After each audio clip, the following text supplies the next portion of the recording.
Hello student, welcome to the class 12 physics. In the previous video, in the chapter Magnitudes and Matters, we have seen up to the magnetic length and geometrical length. The chapter is magnetism and matters. So we have seen the magnetic length and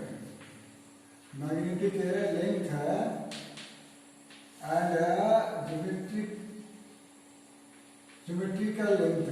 Ratio of magnetic length and geometrical length बराबर 0.85. In the previous video, the last sentence was this one. Today we see the magnetic axis. We will see the magnetic axis. Magnetic axis क्या है? Suppose ये magnet it is here, ये ball magnet है. These are the pole of two magnets. Pole strength की भी चर्चा कर चुके हैं.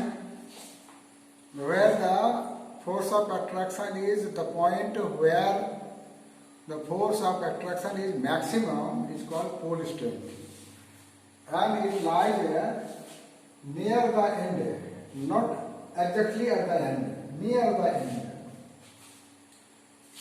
And a line passing through joining two poles, north pole और south pole को join करने वाला जो line है, इस line को कहते हैं magnetic axis. सिर्फ टर्म सबको जानना है. Line joining two poles of a magnet. This is the pole strength Q1. Pole strength Qm2. अगला टर्म देखेंगे magnetic equator. Magnetic equator. Equator मालूम है. अर्थ इक्वेटर क्या है? Earth equator is a surface which divides the earth into two parts. कैसा surface? Electrical surface है. तो इसी प्रकार मान लो कोई मैग्नेट है, ये मैग्नेट है और ये है पोल, ये है इसका एक्सिस, इसका mid point. Length of the magnet denoted by 2L. L से दिखाते हैं. And a plane passing through the midpoint of magnet. ये वाला पार्ट L होगा, ये वाला पार्ट L हो जाएगा. 2L है. ये साउथ पोल है, ये नॉर्थ पोल है. राइट. तो ये एक्चुअली प्लेन होता है. तो प्लेन जैसा बना सकते हैं, ऐसा प्लेन बना देंगे. Like this plane we can make. So this will be called known as what? Magnetic equator. The plane which divides the magnet into two parts. A plane passing through the midpoint of the magnet is called magnetic equator. Magnetic equator. ये सब term है. ये सब term इसलिए सीख रहे हैं, आगे जो लेसन को डेवलप करेंगे तो ये सब टर्म बीच बीच में आएगा. तो that's why I would like to discuss these things. In the electrostatics, we have seen the Coulomb's law of electrostatics. Similar way, Coulomb's law of a magnetic pole is there. वहाँ था Coulomb's law of charge. यहाँ पोल है, तो Coulomb's law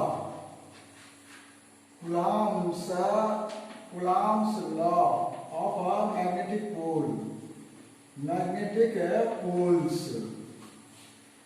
suppose एक pole यहाँ है, एक pole यहाँ है, और पोल तो सेपरेट नहीं कर सकते हैं. पोल, ये monopole never exist in the nature. Nature में एग्जिस्ट करता ही नहीं. इसका पोल स्ट्रेंथ मान लो कितना है? Qm. इसका पोल जो है स्ट्रेंथ है Qm2. They are apart by a distance r. तो प्रॉपर्टीज ऑफ मैग्नेट में देखे थे, लाइक पोल रिपेल. अगर ये भी नॉर्थ तो रिपेल करेगा. ये भी साउथ तो रिपेल करेगा, means there will be a force of repulsion.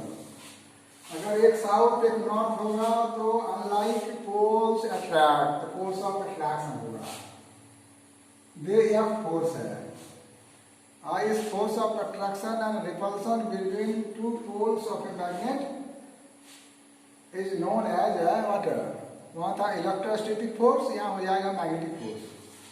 तो एक्सपेरिमेंटली कूलाम ने देखा ये वाला जो फोर्स है वो डायरेक्टली प्रोपोर्शनल है दोनों पोल का, पोल स्ट्रेंथ के प्रोडक्ट का, वहां वाला दोनों चार्ज के मैग्नीट्यूड का प्रोडक्ट का। तो यहाँ ये क्यू एम वन इंटू कितना क्यू एम टू डिवाइड इतना होगा। अगर ये डिस्टेंस बढ़ता है तो फोर्स ऑफ अट्रैक्शन या रिपल्सन घटता है, यानी this varies inversely with square of the distance. और फैक्टर क्या है, ये दोनों के बीच का मीडियम भी कुछ प्रभाव डालता होगा। तो ये नेचर ऑफ द मीडियम, तो नेचर क्या है, क्वालिटी है दैट कैनॉट बी मेजर्ड, है ना। क्वांटिटी होता तो मेजर होता, दोनों को कंबाइन करेंगे, F proportional to Q M one into Q M two, similar to the Coulomb's law of electrostatics, ऐसा हो जाएगा। इसको तो हम इधर लाते हैं, will bring this one this side लाएंगे। अब इसी रिलेशन को आगे बढ़ाते हैं, एफ बराबर some constant K Q M one Q M two और बाय आर स्क्वायर। इसको कूलाम जो है सबसे पहले एक्सपेरिमेंटली देखा था, फील किया था, रियलाइज किया था, रिकॉग्नाइज किया था, इसलिए इसका नाम पड़ेगा कूलाम लॉ। यहाँ देखो ये एफ बराबर K Q M one into Q M two by R square, where K क्या है, कांस्टेंट है, प्रोपोर्शनैलिटी कांस्टेंट। इसका वैल्यू होता है, न्यूटन्स लॉ में के का वैल्यू 1 माना जाता है, ये वैल्यू है। इसका वैल्यू है म्यू नॉट है, ये सिंबल है म्यू नॉट बाय 4 पाई, इस के का वैल्यू है। Here you see f बराबर mu naught by 4 pi into Q M one into Q M two by R square. ये म्यू क्या है, जब इलेक्ट्रोस्टैटिक्स पढ़ते थे तो इलेक्ट्रोस्टैटिक्स में के का वैल्यू कितना आता था, in electrostatics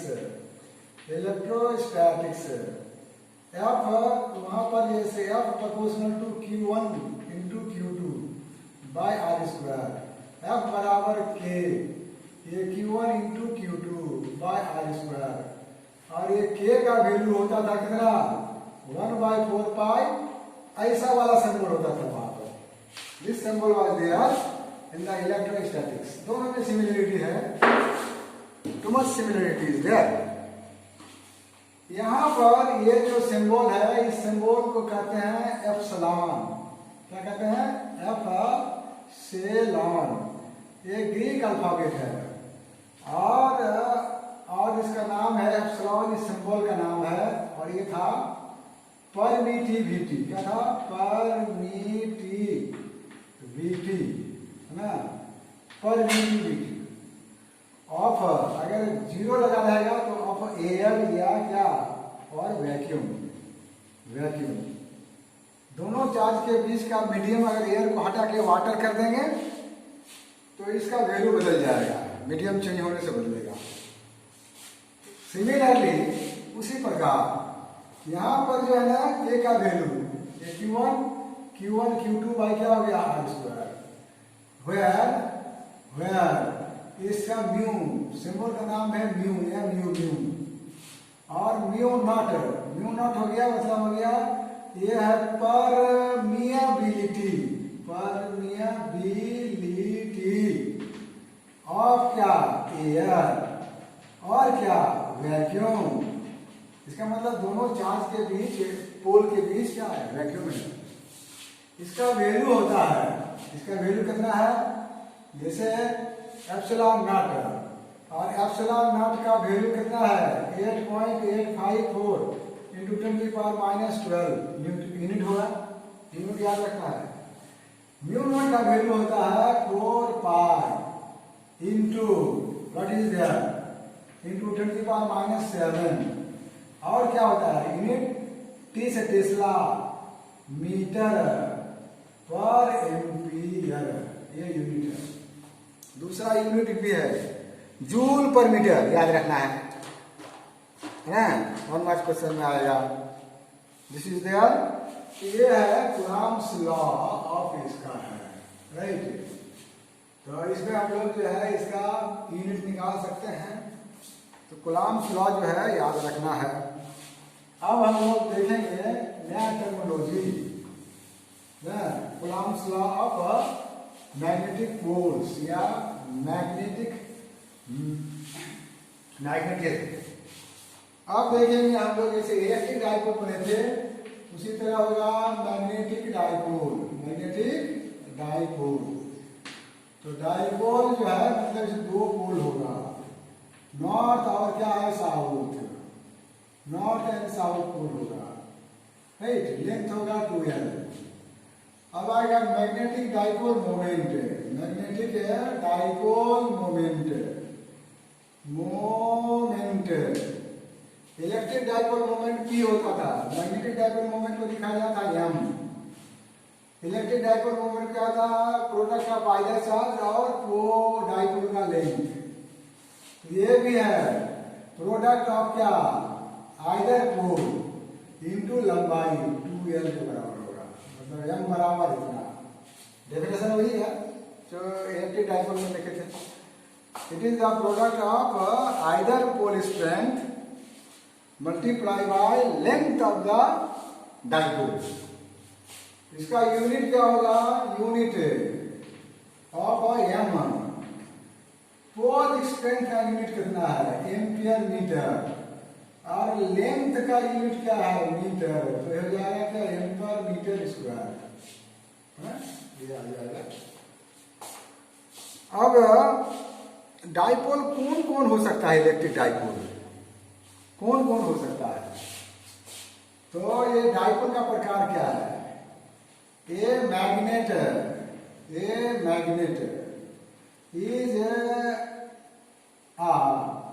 magnetic dipole, magnetic dipole. एक मैग्नेट होगा तो उसमें डाइपोल होगा ही, ताकि एक पोल को अलग नहीं कर सकते हैं, लेकिन चार्ज को अलग अलग कर सकते हैं, राइट। दूसरा प्रीवियस चैप्टर में पढ़े हैं, current carrying loop behaves like a magnetic dipole. Current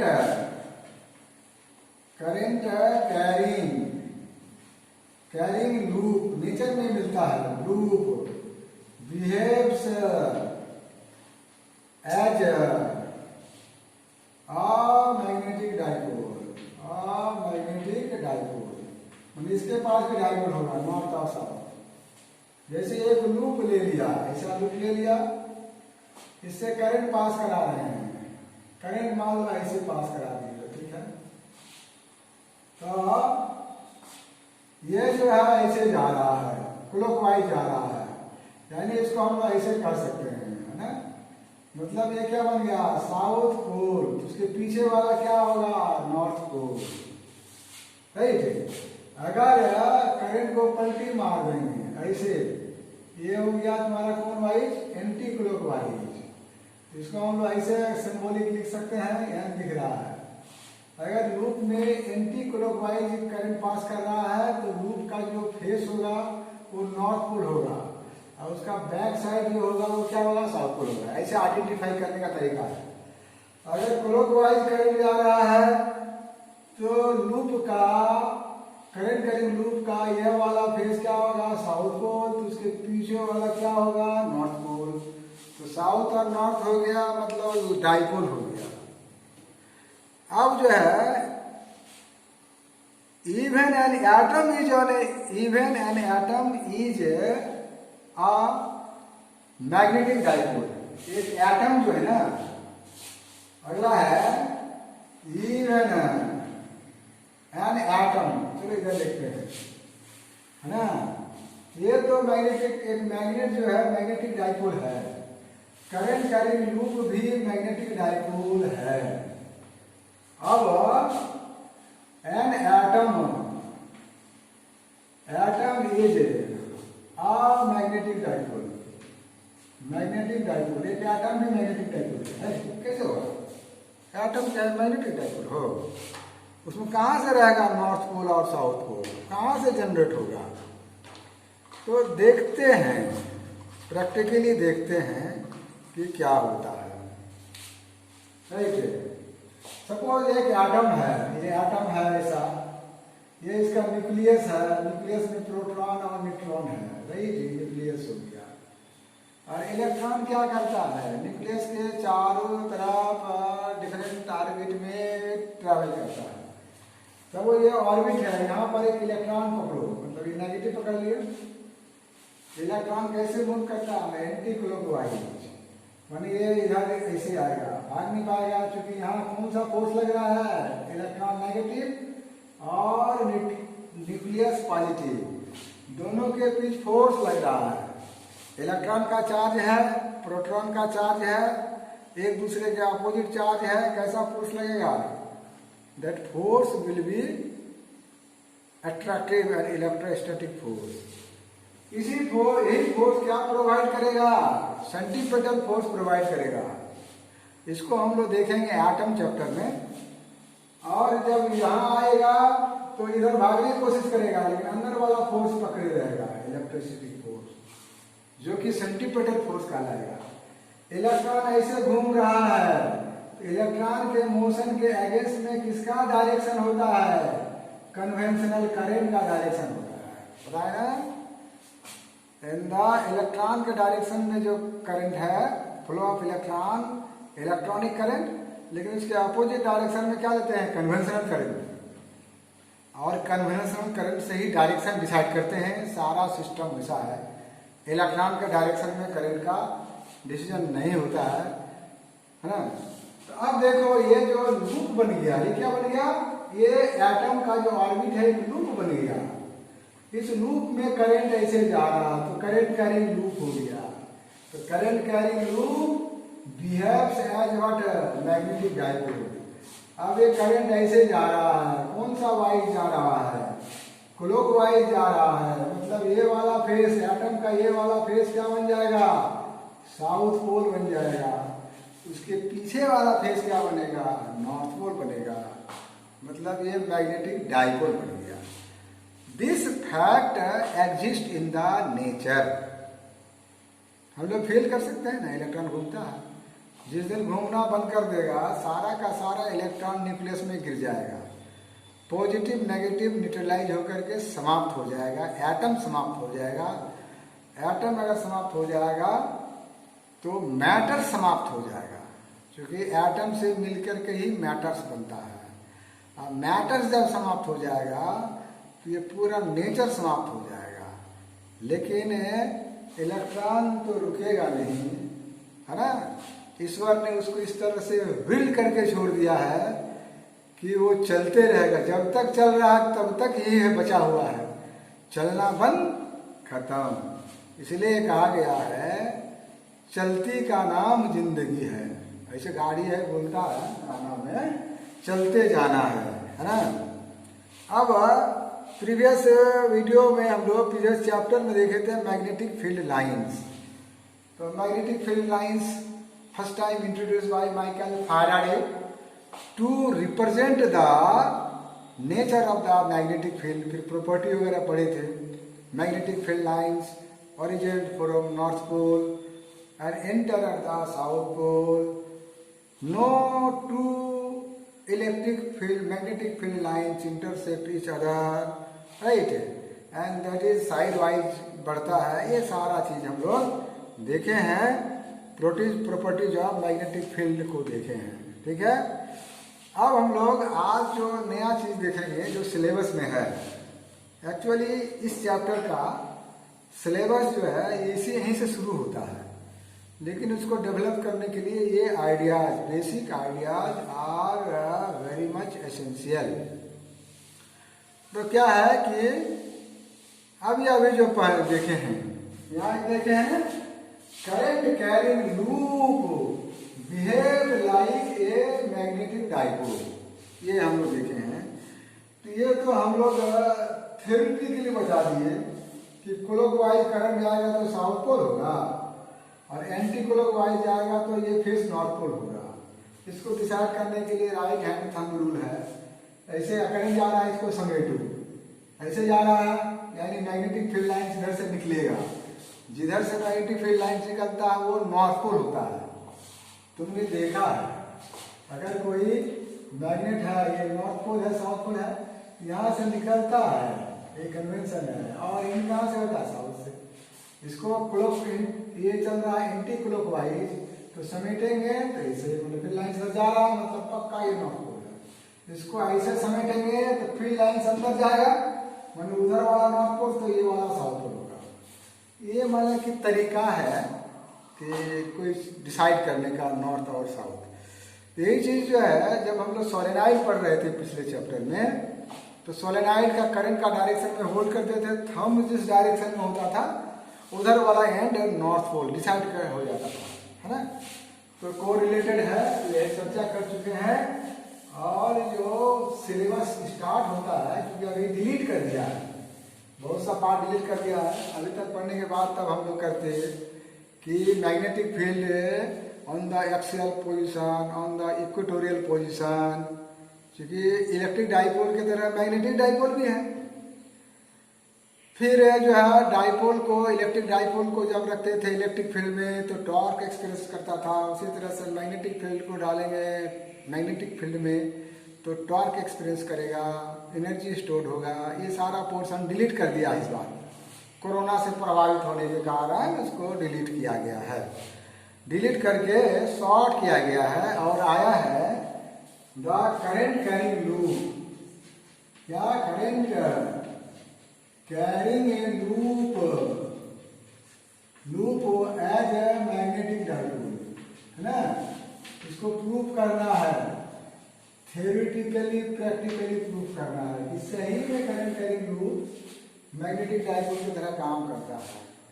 तो जस्ट याद करो, बायट-सवार्ट लॉ के बाद हम लोग current magnetic field due to straight conductor, magnetic due to the loop at the centre निकाले थे। अगर मान लो एक ऐसा लूप है, उसको ऐसे खड़ा रखेंगे तो ये वाला लूप है, करंट कैरिंग लूप ऐसा है, खड़ा ऐसे गिरा हुआ नहीं रखेंगे, ऐसे रख देंगे। तो ऐसे रख देंगे तो क्या होगा, इसका एक्सिस होगा, और ये लूप का क्या है, रेडियस है, राइट। तो इसके एक्सिस पर कितना मैग्नेटिक फील्ड होगा निकाले हुए डेरिवेशन में। और आज जो है इस वीडियो को देखने के बाद उसका बायट-सवार्ट लॉ का application, find the magnetic field due to current carrying loop at a point on the axis of the loop. एक तो है सेंटर पर कितना होगा, एक ये है। अब यहाँ छोटा एलिमेंट लेकर ये पोर्शन लेते थे, फिर ऐसा डायग्राम बनाते थे, फिर ऐसा बना के निकालते थे और मैग्नेटिक फील्ड निकालते थे। ये डिस्टेंस x है यहाँ से यहाँ, और सेंटर से यहाँ कितना r है, तो इस जगह पर मैग्नेटिक फील्ड कितना होगा ऑलरेडी डेरिवेशन किया हुआ है। आज इस वीडियो को देख करके उसको फिर डिराइव करना है और वो याद होना चाहिए। तो मैग्नेटिक फील्ड कितना निकला था डायरेक्ट लिखिए, B बराबर म्यू नॉट, है ना, mu naught I A square. I मतलब करंट, जो करंट जा रहा है इस लूप से होकर करंट पास कर रहा था ना, करंट कैरिंग लूप होगा, बाय ए स्क्वायर मतलब इसके रेडियस का square divided by 2 into a square plus r square, और ये होल 3/2 भी होता था। ये ऑलरेडी डिराइव किया हुआ है ना, प्रैक्टिस करना है उसको। लेकिन अगर ये कितना होगा, n टर्न्स होगा, एक टर्न का मैग्नेटिक फील्ड इतना है। अगर n टर्न्स होगा तो मैग्नेटिक फील्ड क्या हो जाएगा, n से क्या करेंगे, मल्टीप्लाई कर देंगे n टर्न्स के लिए। पहले एक टर्न का निकालते हैं और लास्ट में कहेंगे कि अगर n टर्न्स है तो n से मल्टीप्लाई कर देंगे। लेकिन if this point is very very far away from the centre, ये पॉइंट जो है सेंटर से बहुत दूर होगा, तब मैग्नेटिक फील्ड क्या होगा, इफ ऐसा हो, आर जो है ये बहुत बहुत बड़ा होगा, फार है मतलब आर ए से बहुत बड़ा होगा। कब होगा? Since r is when the point on the axis is far away from centre of loop, ये होगा। तो आर स्क्वायर क्या होगा? और भी बड़ा हो जाएगा, किससे? ए स्क्वायर से। तो आर जब बहुत बड़ा है, ये बहुत छोटा है, इसको छोड़ देंगे, है ना। So a square is neglected, a square neglect कर देंगे क्योंकि आर स्क्वायर बहुत बड़ा है। तो बी का वैल्यू कितना आ जाएगा? Mu not I A square divided bye, देखो ए को छोड़ दिया तो बच गया आर स्क्वायर में 3/2, 2 कितना आ जाएगा? आर क्यूब हो जाएगा। इतना मैग्नेटिक फील्ड होगा। कहाँ पर? पॉइंट अगर बहुत दूर होगा तो इट्स ओके। तो when point is far away from the centre then magnetic field का वैल्यू इतना होगा। ये वाला डेरिवेशन यहाँ नहीं करना है क्योंकि पार्ट्स और लॉ में ऑलरेडी किए हुए हैं, उसमें बहुत सा इंटीग्रेशन वगैरह भी लगा है, ठीक है। तो अब जो है इसको हम लोग थोड़ा और आगे बढ़ाते हैं। आगे क्या बढ़ाएंगे? जैसे बी है, म्यू नॉट तो पता चल गया कितना है, ऊपर में 2 से मल्टीप्लाई कर दिए, 2 से मल्टीप्लाई कर दिए, आई ए स्क्वायर जो रहने दिए डिवाइडेड बाय कितना हो गया? 2 ऊपर किए तो 2 नीचे भी करना है।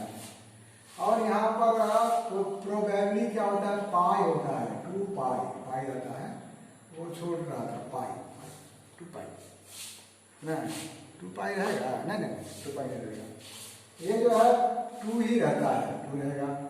यहाँ हम लोग 2 पाई से ऊपर मल्टीप्लाई कर देते हैं, 2 पाई से, और आई स्क्वायर पहले से है यहाँ, डिवाइड बाय 2 2 या 4 और ये पाई आर क्यूब सी है। ये mu naught 2 into I, pi इधर गया, pi a square divided by 4 pi r cube. तो this B is equal to, ये हो गया म्यू नॉट बटे 4 पाई जो कि कांस्टेंट का वैल्यू था, और मल्टीप्लाई बाय, देखो इतना वैल्यू क्या होगा? ये एरिया है लूप का, तो पाई आर स्क्वायर क्या होगा? एरिया ऑफ द फेस, इस फेस का एरिया, मतलब आई इंटू ए डिवाइड बाई कितना? आर क्यूब, वेयर ए बराबर पाई ए स्क्वायर। इतना समस्या हो गया, ठीक है। अब I into A, current into area is called magnetic dipole moment. एक तो होता है magnetic dipole moment either pole into length, दूसरा है I into A magnetic dipole moment. V बराबर म्यू नॉट बटे 4 पाई मल्टीप्लाई बाई, इसको क्या लिख देंगे? 2 भी है, 2 है, तो ट्वाइस एम बाई क्या होगा? Are cube. ये रिलेशन किससे मिलता जुलता है? ये जो रिलेशन है, तो on the other hand electric field में क्या होगा, है ना। तो अदर हैंड में जो है, देखो अगर कोई इलेक्ट्रिक डाइपोल है, क्या है? इलेक्ट्रिक, इसका डेरिवेशन चूंकि हम लोग कर चुके हैं, इलेक्ट्रिक डाइपोल जैसे -q apart by small distance 2a और +q, तो ये इलेक्ट्रिक डाइपोल हो गया।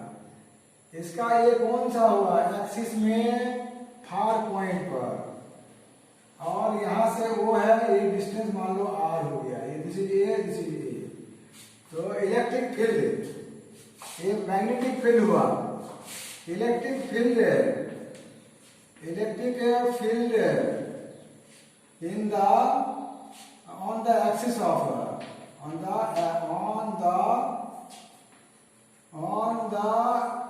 Axis of an electric dipole, dipole at A far point, वो कंडीशन में निकाले थे। तो इलेक्ट्रिक फील्ड का वैल्यू कितना था? इलेक्ट्रिक फील्ड बराबर 1/4πε0 और ट्वाइस पी बाई क्या था, आर क्यू था। तो इलेक्ट्रिक डाइपोल के लिए तो ये इक्वेशन होता ही है। और उसको मैग्नेटिक डाइपोल, दोनों में देखो सिमिलरिटी देखो, ये मैग्नेटिक डाइपोल है और ये इलेक्ट्रिक डाइपोल है। वेक्टर फॉर्म में अगर करेंगे तो बी वेक्टर बराबर μ0/4 into twice M vector divide by r cube. इसको लिखेंगे तो इलेक्ट्रिक वेक्टर, तो 1/4πε0 ट्वाइस पी वेक्टर बटे r cube. The direction of the electric dipole is किधर, from negative charge to positive charge. और direction of the magnetic field, magnetic moment, magnetic dipole moment will be water along water, along किसका, north south से north की ओर इसका direction होगा। तो देख रहे हैं कि ये जो मैग्नेटिक करंट कैरिंग लूप था, उस लूप के कारण जो रिलेशन आया वो मैग्नेटिक डाइपोल के जैसा ही आया, क्योंकि ऐसा ही रिलेशन इलेक्ट्रिक डाइपोल में मिलता है। Hence the current carrying loop behaves as a magnetic dipole and इसका magnetic dipole moment is how much, और magnetic dipole moment, dipole moment m बराबर कितना होगा, I इंटू ए मतलब एरिया वेक्टर, या मैग्नीट्यूड लेंगे तो m बराबर हो जाएगा I A। ये किसके लिए है, एक टर्न के लिए है। किसके लिए है, एक टर्न के लिए। इसमें नंबर ऑफ टर्न अगर n होगा तब ये मैग्नेटिक डाइपोल मोमेंट क्या हो जाएगा। इफ ऐसा हो, if n capital N turns are there, है ना, turns 4 n turns of a loop, ये मोमेंट जो है कितना हो जाएगा, एक के लिए इतना मोमेंट, तो n के लिए कितना, n I A हो जाएगा। ये कितना कर देंगे। तो ये इलेक्ट्रिक डाइपोल मोमेंट और मैग्नेटिक डाइपोल मोमेंट का जो रिजल्ट में है वो सिमिलरिटी है।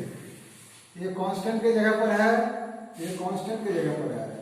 ये इलेक्ट्रिक डाइपोल मोमेंट, तो ये मैग्नेटिक डाइपोल मोमेंट की है। इससे साबित होता है, प्रूफ होता है कि electric dipole, magnetic dipole current carrying loop will behave like